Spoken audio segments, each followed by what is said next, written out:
students, how are you? I hope you all are fine. Students, in our yesterday's class we start our new topic of organic chemistry, that is haloalkane and haloarine. ठीक है, 2 lectures are we done from in that 2 lectures we cover up our preparation of haloalkane and haloarine. Today we are going to discuss about the physical properties of haloalkane and haloarine. ठीक है, अब physical properties में हम किसकी बात करें, physical state, colour और order की बात करें तो फिजिकल स्टेट में ये जनरली कलर की बात करें तो कलरलेस होते हैं. ठीक है, अपनी प्योर स्टेट में आपको हलोएल्केन और हलोएरिन क्या मिलेंगे, कलरलेस मिलेंगे. लेकिन ब्रोमाइड और आयोडाइड, एक्सेप्ट ब्रोमाइड और आयोडाइड को जब आप लाइट में एक्सपोज करोगे तो वो कैसे होंगे, आपके कलर्ड होंगे.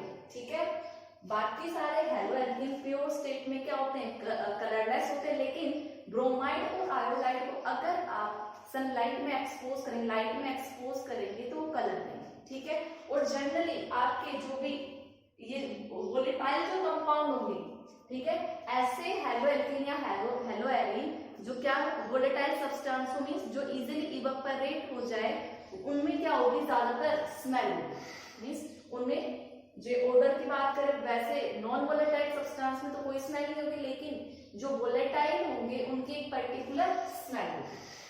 वहीं पर हम किसकी बात करें, मेल्टिंग पॉइंट और बॉइलिंग पॉइंट की बात करेंगे तो ये तो हम देख चुके हैं. हलोएल्केन में और हलोएरिन में क्या है, बॉन्ड में पोलैरिटी है. भी हलोएल्केन होगा तो RCl बॉन्ड होगा और हलोएरिन होगा तो बेंजीन के साथ Cl होगा. भाई इतना ही फर्क है. अब Cl या फिर कोई भी X लगा लो, हैलोजन. ठीक है, अब ये आपको पता है हैलोजन क्या होते हैं, इलेक्ट्रोनेगेटिव होते हैं तो इनके ऊपर क्या आएगा, डेल्टा नेगेटिव चार्जेस आएंगे. तो इट मींस इन बॉन्ड्स में क्या है, पोलैरिटी है, चार्जेस डेवलप होते हैं. और ये बात हो गई. अब देखो, अगर मैं मीथेन से क्या बना रही हूँ, मैंने मीथेन से अगर आप एक हाइड्रोजन को रिप्लेस करके X लाएंगे तो क्या बनेगा, CH3Cl. आप इसका मोलिकुलर मास निकालो और इसका मोलिकुलर मास निकालो.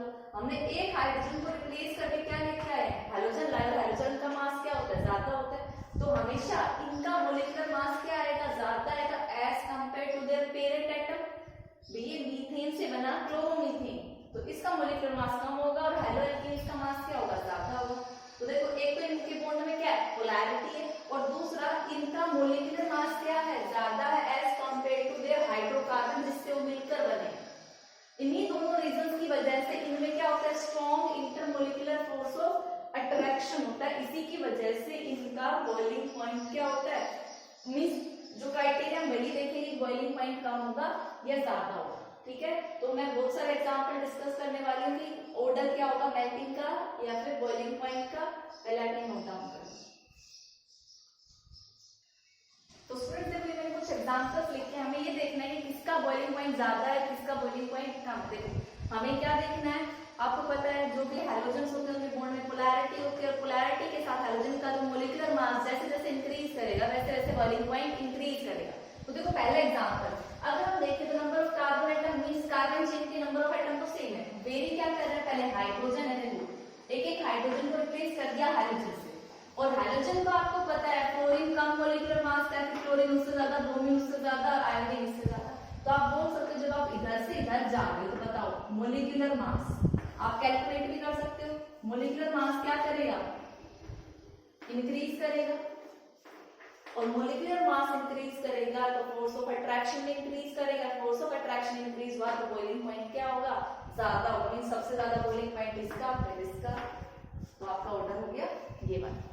अब देखो, नेक्स्ट क्वेश्चन में हमारा क्या है, हैलोजन तो क्या है, सेम है, लेकिन नंबर ऑफ कार्बन एटम की जो चेन है वो क्या कर रही है, वेरी कर रही है. यहाँ पे 1 कार्बन है, यहाँ पे 2 कार्बन है, यहाँ पे 3 कार्बन की चेन है, यहाँ पे 4 कार्बन की चेन है.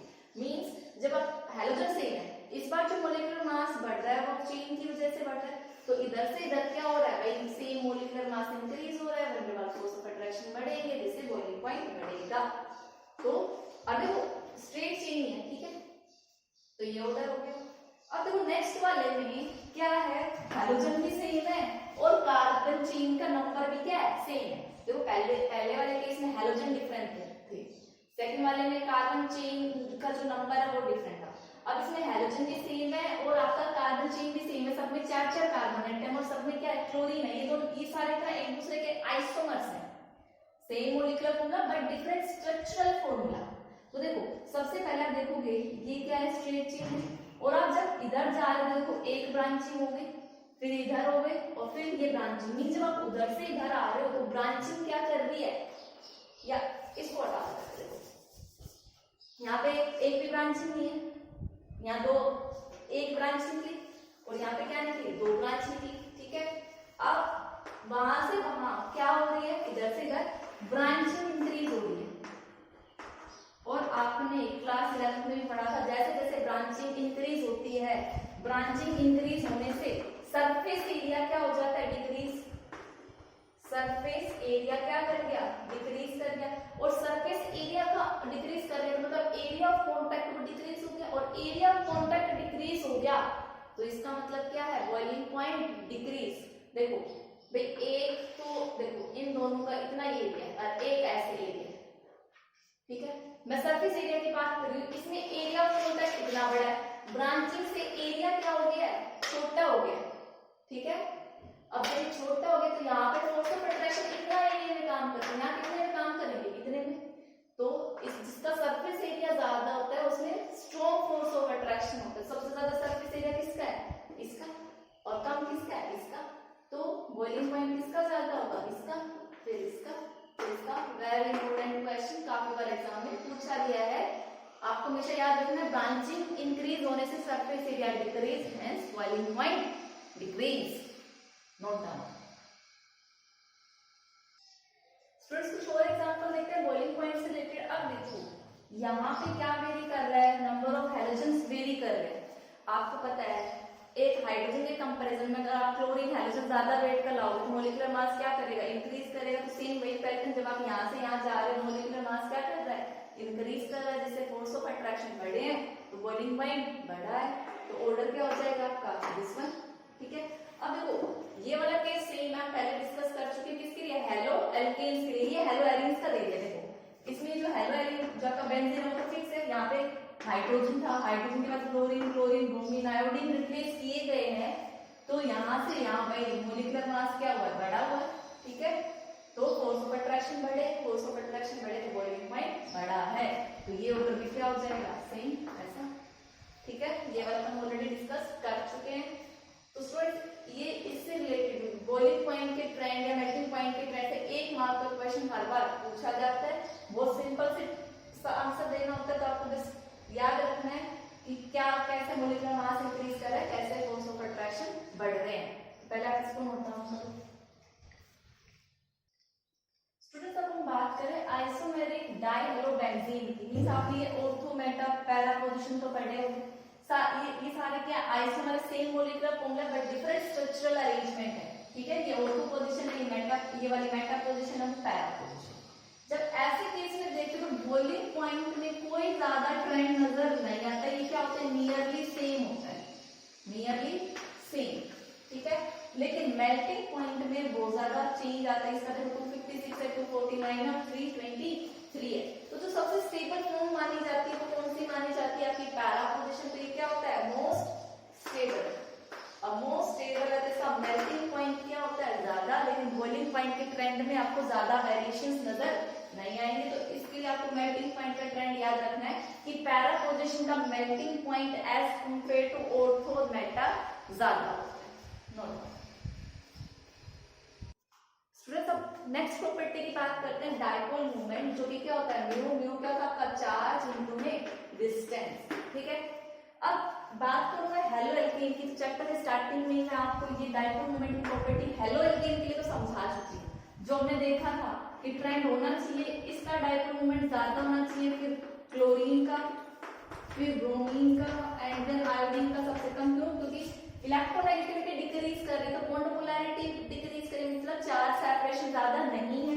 जब चार्ज ज्यादा नहीं है तो क्या होगा, डाइपोल मोमेंट कम होगा। लेकिन ये एक्सेप्शनल केस था, इसका चार्ज सेपरेशन ज्यादा है लेकिन इसका कम होता है, क्लोरीन वाले का ज्यादा होता है। ये मैं एक्सप्लेन कर चुकी हूँ।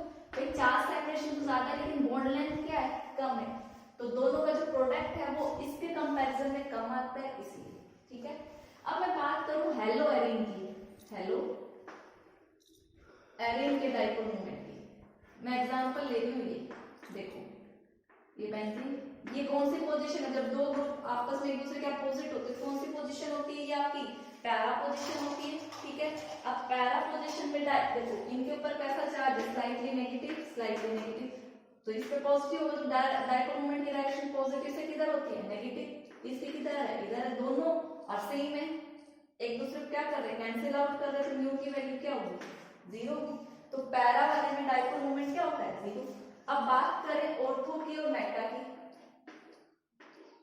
देखो ये एक Cl और एक Cl यहाँ, तो इसमें स्लाइड नेगेटिव चार्ज इधर आएगा, तो डायरेक्शन किधर जाएगी, इधर, इसमें किधर जाएगी, इधर, तो नेट डायरेक्शन किधर होगी, वेक्टर क्वांटिटी है डाइपोल मोमेंट, डायरेक्शन बताता है, तो नेट इधर होगी। और इसकी बात करूं मेटा की, एक Cl यहाँ है और एक Cl यहाँ है, तो थोड़ा और सेपरेशन हो गया, ठीक है। तो देखो इधर थोड़ा क्लोज है ज्यादा डायरेक्शन में, इधर एक गैप के साथ है, तो क्या करके है, मींस थोड़ा दूर चला गया, तो डाइपोल मोमेंट क्या हो गया, कम। तो हमेशा याद रखना ऑर्थो का डाइपोल मोमेंट क्या होता है, ज्यादा होता है, और इसका क्या होगा, इसके कंपैरिजन में कम होगा। इस कॉम्प्लेक्स के लिए अगर मैं डाइपोल मोमेंट की वैल्यू की बात करूं तो इसका होता है 2.54, और मैं मेटा वाले की बात करूं तो होता है 1.72, और इसका तो क्या है, 0, ठीक है। तो याद रखना ऑर्थो पोजीशन का ज्यादा होगा, क्योंकि नेट डायरेक्शन इधर ज्यादा कंट्रीब्यूट करेगी, इधर कम करेगी। ये कौन सी आपकी मेटा, ठीक है, नोट डाउन।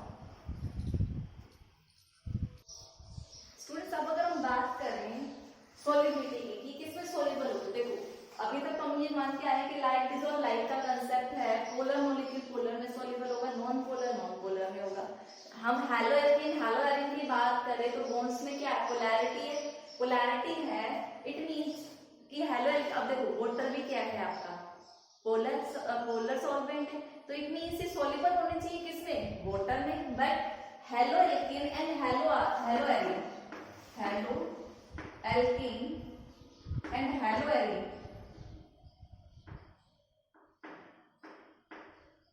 ये क्या है तो पोलर, लेकिन ये क्या है, इनसॉल्युबल है किसमें, वाटर में, जो वाटर पोलर सॉल्ट है, ठीक है।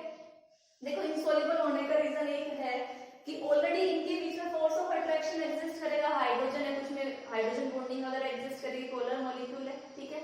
जब वाटर के साथ इंटरैक्शन में आए तो हाइड्रेशन एनर्जी रिलीज होगी। तो देखो जो एनर्जी रिलीज हुई वो एनर्जी इनके बीच में ऑलरेडी जो है उनके कंपैरिजन में क्या है, स्मॉल रिलीज होती है, तो क्या होते हैं, ज्यादा सॉल्युबल नहीं होते इसीलिए। लेकिन याद रखना ये किसमें सॉल्युबल होंगे, ये नॉन पोलर सॉल्वेंट्स में ज्यादा सॉल्युबल होते हैं। यही एक एक्सेप्शन केस है जो पोलर होने के बाद भी किसमें सॉल्युबल है, नॉन पोलर सॉल्वेंट्स में, लाइक बेंजीन वगैरह, ठीक है।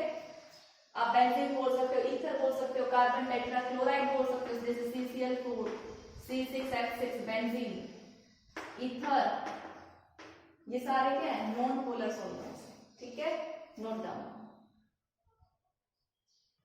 स्टूडेंट्स अब बात करते हैं हैलो एल्कीन हैलो एरिन की स्टेबिलिटी की, कौन ज्यादा स्टेबल है, कौन ज्यादा स्टेबल नहीं है। देखो बॉन्ड देखो, CF बॉन्ड है, CCl, CBr एंड Cl, ठीक है।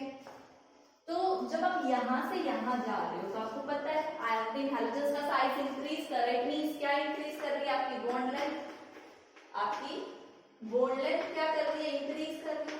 और बॉन्ड लेंथ बढ़ने से किसी बॉन्ड लेंथ बढ़ जाती है तो बॉन्ड डिसोसिएशन एनर्जी क्या हो जाती है, कम हो जाती है। तो क्या उधर से इधर आने पर क्या हो रहा है, बॉन्ड डिसोसिएशन एनर्जी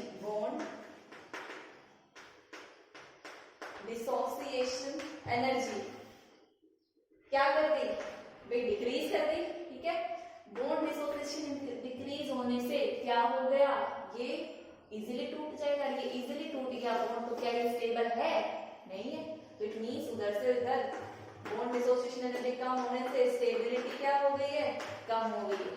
तो सबसे ज्यादा स्टेबल कौन है, दिस वन, फिर this, and then least stable is Cl, means जिसमें आयोडीन का एल्काइल चेन के साथ आयोडीन अटैच होगा, ठीक है। इसीलिए देखो बोलते हैं अगर आपका कोई भी आयोडाइड वाला कॉम्प्लेक्स है, एल्काइल आयोडाइड है लाइक दिस, अगर हम उसको कुछ देर ऐसे ही छोड़ दें, ठीक है, तो ये बॉन्ड क्या है, लेस स्टेबल है। आप लाइट पास कराओगे या ऐसे आपने स्टैंडिंग करके रख दिया ऐसे रूम टेम्परेचर पे, तो ये बॉन्ड क्या कर लेगा, इजीली ब्रेक कर लेगा। सपोज कोई दो मॉलिक्यूल थे, यहाँ से एक आई रिलीज करेगा, दो आई मिलकर क्या बना लेंगे, I2, और दो R आपस में क्या कर जाएंगे, कंबाइन कर जाएंगे, मींस आयोडीन गैस रिलीज कर देंगे। और आयोडीन गैस का कलर कैसा होता है, वायलेट कलर का, ठीक है। तो इसीलिए काफी बार क्वेश्चन पूछा जाता है कि जो एल्काइल आयोडाइड है वो स्टैंडिंग, अगर आप उसको कुछ देर तक ऐसे छोड़ दो तो वो वायलेट कलर क्यों एमिट करता है, तो रीजन आएगा जो एल्काइल आयोडाइड में कार्बन और आयोडाइड बॉन्ड है वो क्या है, लीस्ट स्टेबल है। लाइट ने थोड़ी सी एनर्जी दी और उस बॉन्ड को क्या कर दिया, डिसोसिएट कर दिया, डिकम्पोज कर दिया। डिकम्पोज के बाद किसकी फॉर्मेशन कर दी, आयोडीन की, और आयोडीन का कलर कैसा है, वायलेट। इसीलिए आयोडाइड कॉम्प्लेक्स को थोड़ी देर रखने पे वो वायलेट कलर एमिट करते हैं due to the formation of iodine, ठीक है, नोट डाउन। अब देखते हैं इनफ्लेमेबिलिटी।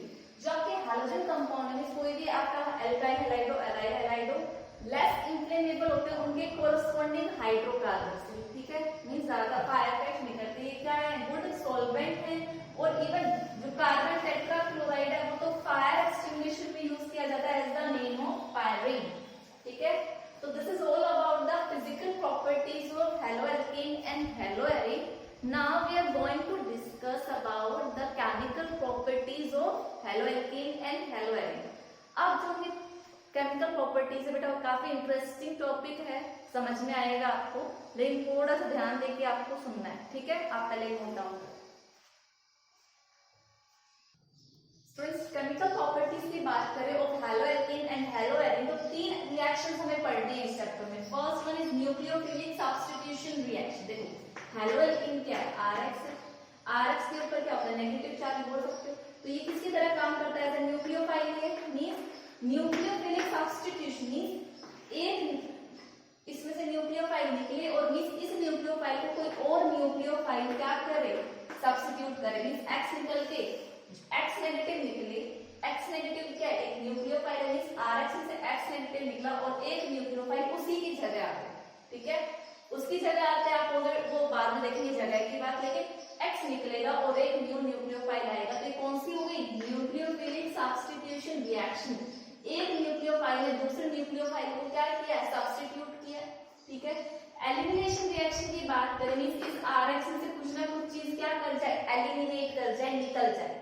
वो एलिमिनेशन गैस कौन कौन सी रिएक्शन होगी वो बाद में देखेंगे। और थर्ड रिएक्शन हम RX की रिएक्शन कराएंगे मेटल एटम्स के साथ कि वो क्या क्या रिएक्शन शो करेंगे, ठीक है। तो अभी जो स्टार्टिंग में डिस्कस करूंगी वो मैं करूंगी न्यूक्लियोफिलिक सब्स्टिट्यूशन रिएक्शन, ठीक है। पहले आप नोट डाउन। तो स्टूडेंट्स अभी हम टॉपिक स्टार्ट करते हैं, first chemical properties that is nucleophilic substitution reaction. देखो न्यूक्लियोफिलिक मैं ऑलरेडी मतलब तो समझा चुकी हूँ कि आपका ये कोई RX है, ठीक है, RX और कोई और अनदर न्यूक्लियोफाइल होगा, RX यहाँ से निकलेगा, न्यूक्लियोफाइल के साथ क्या करेगा, अटैक करेगा और क्या बनाएगा, R न्यूक्लियोफाइल के साथ अटैक हो गया, आपका X नेगेटिव एलिमिनेट हो गया, ठीक है। तो सबसे पहले इसके रिगार्डिंग जितने रिएक्शन को पढ़ने से पहले हम इसका क्या पढ़ेंगे, मैकेनिज्म पढ़ेंगे ताकि आपको रिएक्शंस क्या हो अच्छे से क्लियर हो।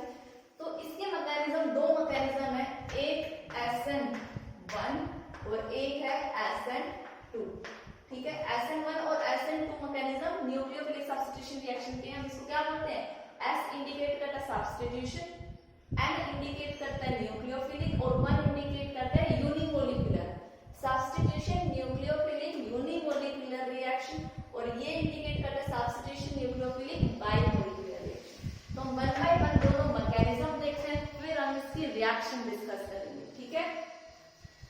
तो देखो फर्स्ट मैकेनिज्म मैं डिस्कस करने जा रही हूँ दैट इज SN1। ध्यान से देखना है आप सभी को, क्वेश्चन काफी आएंगे, ठीक है, इसी से। तो फर्स्ट मैकेनिज्म इज SN1, ठीक है। तो सबसे पहले तो आपको पता होना चाहिए इसकी फुल फॉर्म क्या है, सब्स्टिट्यूशन न्यूक्लियोफिलिक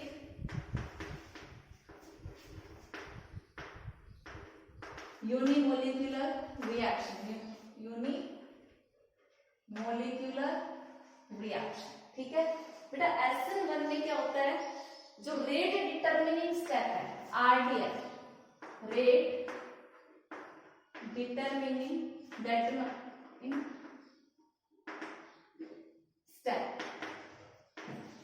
ठीक है, मैं आगे इसको शॉर्ट में RDS लिखूंगी। ठीक है, रेट डिटरमाइनिंग स्टेप, जो रेट डिटरमाइनिंग वाला स्टेप है उसमें कितना मॉलिक्यूल इन्वॉल्व होगा, 1 मॉलिक्यूल इन्वॉल्व होगा। देखो रेट डिटरमिनिंग स्टेप पर मींस रिएक्टेंट, आपने केमिकल काइनेटिक्स अच्छे से पढ़ चुके हो। रेट ऑफ ए रिएक्शन क्या होता है, directly proportional to the active mass of reactant.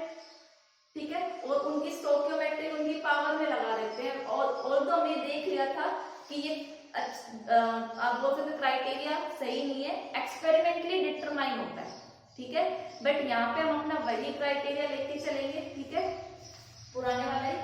तो जो आपका रेट है वो रेट हम देखते हैं, जो भी रिएक्टेंट है रेट डिटरमाइनिंग स्टेप वाला, उसकी पावर 1 पे डिपेंड करता है। इट मींस, और वो कौन से रिएक्टेंट की डिपेंड करता है वो अभी हम इसमें देखेंगे। ठीक है, तो आपका क्या है, जो रेट डिटरमाइनिंग स्टेप पहली बार कौन सा होगा, जो सबसे स्लोवेस्ट स्टेप होगा, जो सबसे धीरे स्टेप होगा, जो स्लो स्पीड से चलेगा, वो वाला स्टेप हमारा रेट डिटरमाइनिंग स्टेप है।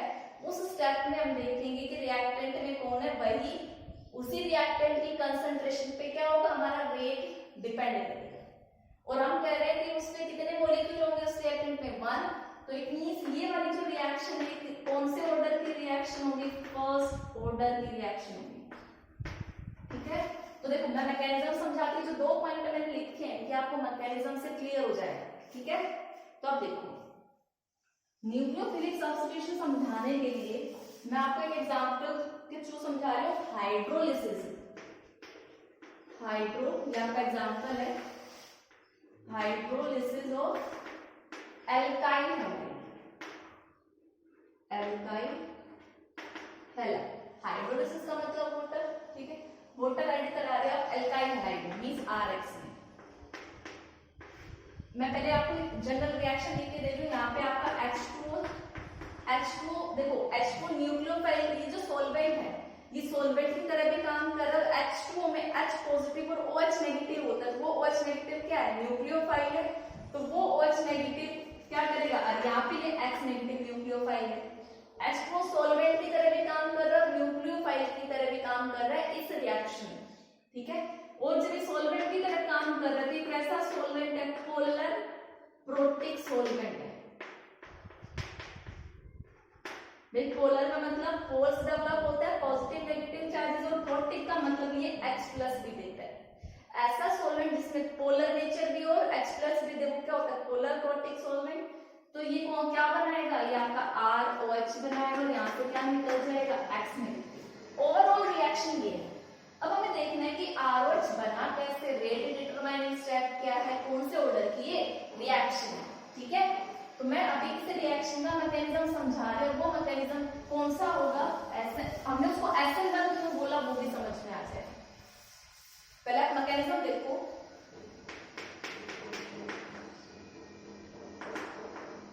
मैकेनिज्म में सबसे पहले क्या होता है, formation of carbocation, formation of carbocation. ठीक है, अब देखो अगर कार्बोकैटायन आपको बनाना है तो ये आप एक एल्काइल हैलाइड ले लो, और मैंने कौन सा लिया, टर्शियरी लिया, ये वाला कोई टर्शियरी एल्काइल हैलाइड लिया, ये Cl। ठीक है, ये यहाँ से Cl नेगेटिव क्या कर दिया, निकल गया। Cl नेगेटिव अपने इलेक्ट्रॉन लेके निकला, तो ये क्या बनेगा, कार्बोकैटायन बनेगा। ठीक है, पॉजिटिव चार्ज यहाँ से क्या निकल गया, Cl नेगेटिव। और ये रिएक्शन क्या होती है, रिवर्सिबल होती है। और याद रखना जो रिएक्शन रिवर्सिबल होगी वो क्या होगी, सबसे, या रिवर्सिबल बोलो ना बोल सकते हो रिवर्सिबल, लेकिन ये रिएक्शन क्या होगी, स्लो होगी।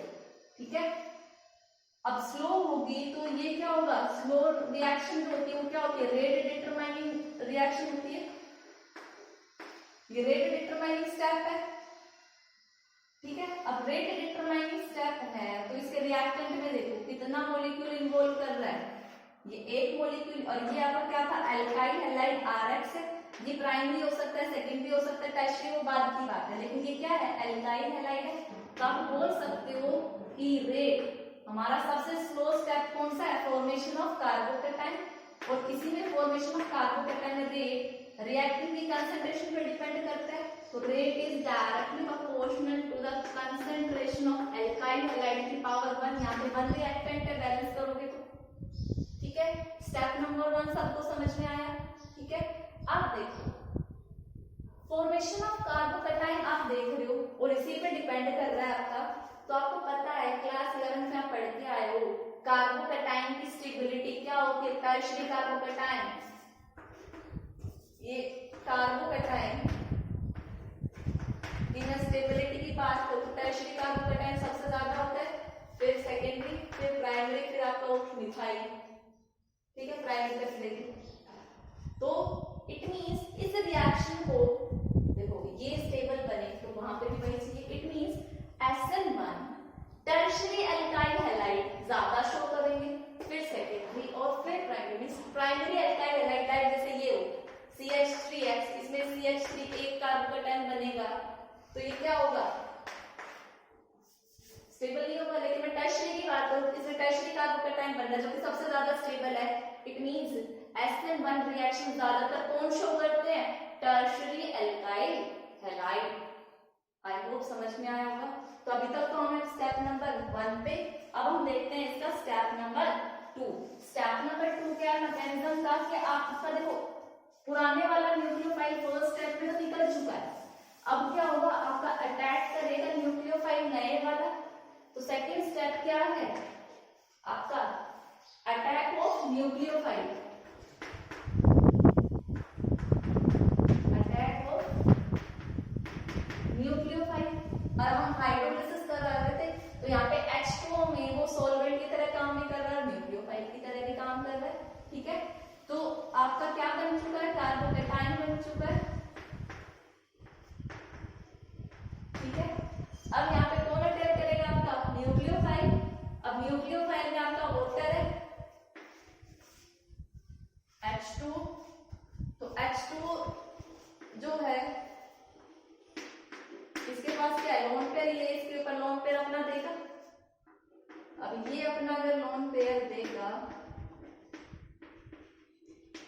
तो ये O ऑक्सीजन, ये वाटर था, ये ऑक्सीजन पे कैसा चार्ज आया, पॉजिटिव, आपको पता है इसके ऊपर पॉजिटिव चार्ज नहीं रह सकता, तो ये बॉन्ड क्या कर जाएगा, ब्रेक कर जाएगा, यहाँ से H पॉजिटिव निकल गया तो आपका क्या बन गया, CH3 CH3 CH3 और OH। तो ये हमारा सेकंड स्टेप है, ठीक है। तो देखो SN1 reaction substitution nucleophilic unimolecular reaction दो स्टेप में होती है, ये एक तो रिमूवल ऑफ आप बोल सकते हो या क्या बोलोगे, formation of carbocation, and second is attack of nucleophile. Formation of carbocation ही हमारा क्या है, रेट डिटरमाइनिंग स्टेप है, उसमें जो रेट है वो किस पे डिपेंड करता है, सिर्फ और सिर्फ एल्काइल हैलाइड है तो हमारा रेट डिपेंड करेगा एल्काइल हैलाइड की कंसंट्रेशन पे कि कितना हम एल्काइल हैलाइड ले रहे हैं, ठीक है। और हमारा जो न्यूक्लियोफाइल होगा तो कौन से स्टेप में यूज हुआ है, सेकंड स्टेप में। इट मींस हमारा रेट, ये रिएक्शन कितनी स्पीड से होनी है नहीं होनी है, वो न्यूक्लियोफाइल की कंसंट्रेशन पे डिपेंड ही नहीं करता है कि न्यूक्लियोफाइल आप कितना ले रहे हैं, वो डिपेंड करता है एल्काइल हैलाइड की कंसंट्रेशन पे। आई होप सबको इतना पार्ट समझ में आया होगा। तो पहले आप इतना कॉपी करो स्टूडेंट। देखो जो हमने अभी तक पॉइंट्स देखे, अभी हम वो 1 बाय 1 डिस्कस करते हैं, तो नोट डाउन करते हैं। पहला क्या देखा, it is first order reaction और रेट डिपेंड करता है एल्काइल हैलाइड की कंसंट्रेशन के लिए, कौन से मेटालिज्म के लिए, SN1 के लिए, ठीक है। ये डिपेंड ओनली ऑन, ये नेचर ऑफ न्यूक्लियोफाइल पे डिपेंड करता ही नहीं है कि आप कितना भी न्यूक्लियोफाइल लो कंसंट्रेशन में लो या हाई कंसंट्रेशन में, रेट पर कोई इफेक्ट नहीं होगा। थर्ड, फॉर्मेशन ऑफ कार्बोकैटायन होना चाहिए, जो ज्यादा स्टेबल कार्बोकैटायन बनेगा भाई उसको कौन से मैकेनिज्म को फॉलो करेगा, वो SN1 को करेगा। लेकिन बिफोर रीअरेंजमेंट, भाई आपने क्लास 11 में पढ़ा होगा, अगर कोई कार्बोकैटायन फॉर्म हो रहा है एटम्स क्या कर सकते हैं, 1-2 शिफ्ट वगैरह भी हो सकते हैं, 1-2 या 1-4 शिफ्ट हो सकते हैं। तो हमें बिफोर शिफ्ट करने से पहले, रीअरेंजमेंट से पहले देखना है कार्बोकैटायन स्टेबल बनना चाहिए, ठीक है। तो अगर उसके बाद रीअरेंजमेंट हो, देखो फॉर्मेशन ऑफ कार्बोकैटायन होगा वही स्टेप, रेट डिटरमिनिंग स्टेप है, हम यहाँ पे रीअरेंजमेंट कंसीडर नहीं करेंगे। उसके बाद रीअरेंजमेंट कंसीडर किया तो रेट पर कोई इफेक्ट भी नहीं डालेगा। मींस आप सपोज करो सेकेंडरी कार्बोकैटायन था पहले, तुम देखेंगे सेकेंडरी का, ये नहीं है कि आपने रीअरेंज कर दिया उसको टर्शियरी बना दिया, हम बोलेंगे नहीं टर्शियरी ज्यादा स्टेबल है, तो ये नहीं, आपको कार्बोकैटायन सिंपली बनाना है रीअरेंजमेंट से पहले, जैसा भी बन रहा है उसकी स्टेबिलिटी चेक करनी है, उसके बाद आप चाहे उसको रीअरेंज करो, रेट पर कोई फर्क नहीं पड़ेगा। Note down students. नेक्स्ट हमने क्या देखा, इसी रिएक्शन के लिए कौन सा सॉल्वेंट हमें हमेशा यूज करना है, पोलर प्रोटिक सॉल्वेंट, ठीक है। देखो पोलर क्यों चाहिए हमें, आप सिंपली बोल सकते हैं पोलर सॉल्वेंट ले लो जिसमें सिर्फ पोल्स डेवलप हो। देखो पोलर प्रोटीन हमें इसके लिए क्यों चाहिए होते, पोलर का मतलब क्या होता है, चार्जेस पोल्स डेवलप होना। अब देखो पोल्स डेवलप हो गया, उसके पोलर नेचर के कारण क्या होगा, पोलर नेचर जो Rx है इस बॉन्ड को क्या करता है, वीक करता है, ठीक है। ये इन दोनों के बॉन्ड को क्या करता है, तोड़ता है। मींस ये कौन सी प्रॉपर्टी एक्सप्लेन कर रहा है, डाइइलेक्ट्रिक। तो पोलर होगा जब इस बॉन्ड को क्या करेगा, तोड़ेगा। तो आपका सॉल्वेंट कैसा नेचर का होना चाहिए, पोलर नेचर का। अब प्रोटिक का मतलब वो क्या करे, H+ दे, ठीक है। अब देखो H+ का मतलब, देखो आपका यहाँ पे क्या रिलीज हुआ था, एक न्यूक्लियोफाइल रिलीज हुआ था स्टार्टिंग में जब कार्बोकैटायन की फॉर्मेशन हुई। अब Cl- निकल गया, तो उस Cl- को क्या होना चाहिए, ताकि वो दोबारा उसी कार्बोकैटायन पर अटैक ना करे, वो कुछ ना, वो हट जाना चाहिए। तो देखो क्या करता है, जो वाटर है वो इसके चारों तरफ आ जाता है, ठीक है, और एक केज लाइक स्ट्रक्चर बना लेता है, इस क्लोरीन को चारों तरफ से घेर लेता है ताकि ये फर्दर अटैक ना कर पाए। और जो आपका न्यूक्लियोफाइल है वो इजीली कार्बोकैटायन पे क्या कर रहे, अटैक कर रहे, ठीक है। ये क्या बना लेता है, केज लाइक स्ट्रक्चर, ये जो प्रीवियस न्यूक्लियोफाइल था ताकि वो ट्रैप हो जाए, ठीक है, फर्दर रिएक्शन शो ना करे। इसीलिए हमें एक ऐसा सॉल्वेंट चाहिए जो पोलर भी हो और साथ में क्या हो, प्रोटिक भी हो, ठीक है। नोट डाउन स्टूडेंट्स, जो आपकी एसोथर्म रिएक्शन है वो कौन सी रिएक्शन है, एक्सोथर्मिक है। क्यों है तो देखो आपका Rx बॉन्ड टूटता है, मतलब कार्बन हेलोजन आप यहाँ से देखो CH बॉन्ड टूटा और क्या बना, CO बॉन्ड बन रहा है। जैसे न्यूक्लियोफाइल को मैंने अभी देखा OH अटैक कर रहा है, इसी रिएक्शन की मैं बात कर रही हूँ। तो OH बॉन्ड फॉर्म हो रहा है, ये क्या कर रहा है, ब्रेक, और ये क्या हुआ था हमारा उस रिएक्शन में, फॉर्म हुआ था। और ये जो बॉन्ड है CO बॉन्ड क्या होता है, ज्यादा स्टेबल होता है, ठीक है। अब स्टेबल है तो आपको पता है जब बॉन्ड फॉर्मेशन स्ट्रॉन्ग होती है तो एनर्जी क्या होती है, रिलीज होती है। It means energy release with reaction क्या है, एक्सोथर्मिक है। तो क्या बताओ आप रिएक्शन को फिर लो टेम्परेचर पे कराओगे या हाई टेम्परेचर पे, ऑलरेडी रिएक्शन हीट प्रोड्यूस कर रही है और आपने और टेम्परेचर अप्लाई कर दिया, क्या रिएक्शन फेवरेबल है, नहीं है। तो आपको ये रिएक्शन फिर कैसे टेम्परेचर पे करानी चाहिए, लो टेम्परेचर पे करानी चाहिए, ठीक है। नोट डाउन स्टूडेंट्स, अब हम बात करते हैं स्टीरियोकेमिस्ट्री की। देखो स्टीरियोकेमिस्ट्री में क्या है, अभी आपको समझ आ जाएगा। देखो आपका क्या हुआ, न्यूक्लियोफाइल रिएक्ट बनने के बाद आपका क्या होगा, फॉर्मेशन ऑफ कार्बोकैटायन हुआ, कार्बोकैटायन बना। कार्बोकैटायन क्या होता है, मींस कार्बन की क्या होंगी, 3 वैलेंसी है और उसके ऊपर क्या है, पॉजिटिव चार्ज, यही है। अब कार्बोकैटायंस की हाइब्रिडाइजेशन क्या होगी बेटा, sp2 हाइब्रिडाइजेशन होगी। कौन सी हाइब्रिडाइजेशन है, sp2। अब देखो आप कैलकुलेट भी कर सकते हो, H is equal to hybridization calculate करो, हाँ सेंटर एटम के वैलेंस शेल इलेक्ट्रॉन कितने हैं, 4 प्लस कितने मोनोवैलेंट, देखो सिंगल बॉन्ड बन रहे हैं तो मोनोवैलेंट में कितने बॉन्ड है, कार्बोकैटायन में 3, क्योंकि एक जो बॉन्ड था वो तो न्यूक्लियोफाइल रिलीज कर गया, तो 3 वैलेंसी ये, और एक पॉजिटिव चार्ज आया तो आप क्या करोगे, -1 करोगे, ठीक है। तो कितना हो गया 4 और 2 बचेगा 6, 6/2 कितना आया 3 होगी, तो हाइब्रिडाइजेशन कितनी होगी, sp2। और आपको पता है 3 चीजें हैं, देखो 3 बॉन्ड है, स्पेस में कौन से तरीके से अरेंज होंगे, प्लेनर तरीके से 180 डिग्री, ना सॉरी 120 डिग्री, तो तीन तो ये हो गए सेम प्लेन में, लेकिन एक जहां से न्यूक्लियोफाइल निकला वो p ऑर्बिटल क्या है आपकी खाली है, ठीक है। ये तीनों क्या है आपके सेम प्लेन में, ये तीनों क्या है इस प्लेन में।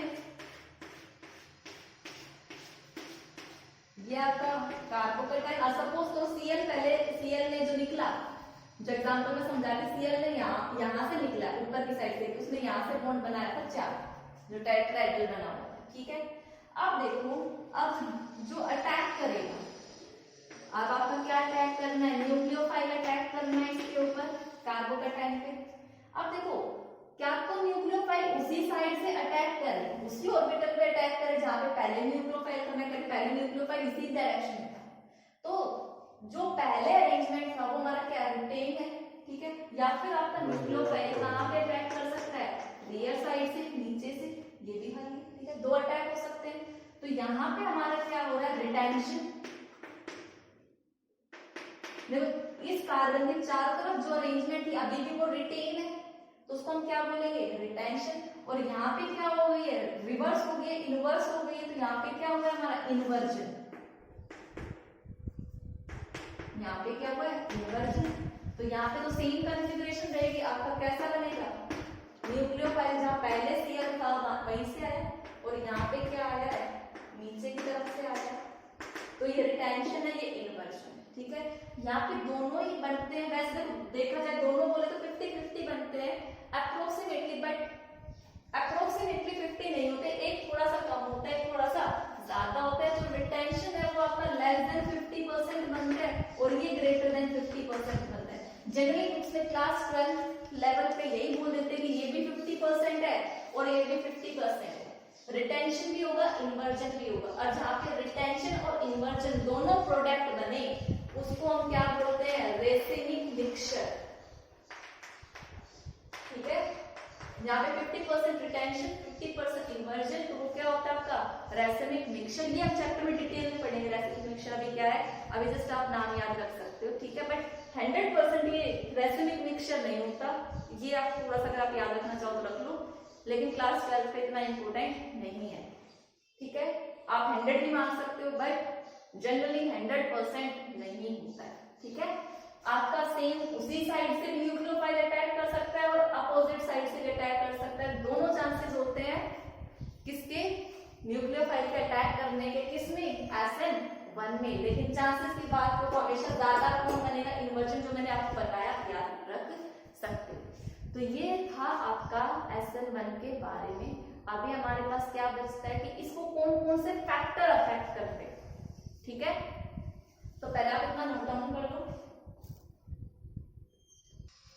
तो स्टूडेंट्स अभी हमारा SN1 कंप्लीट नहीं हुआ है, अभी इससे रिलेटेड क्वेश्चन प्रैक्टिस करने और इसके फैक्टर्स देखने कि SN1 किसमें स्लो होगा, किसमें फास्ट होगा, कौन से फैक्टर को हम इंक्रीज करेंगे, कौन से को डिक्रीज करने से क्या इफेक्ट पड़ेगा, ठीक है। वो हम नेक्स्ट क्लास में डिस्कस करेंगे। That's all for today's lecture. Thank you and have a nice day.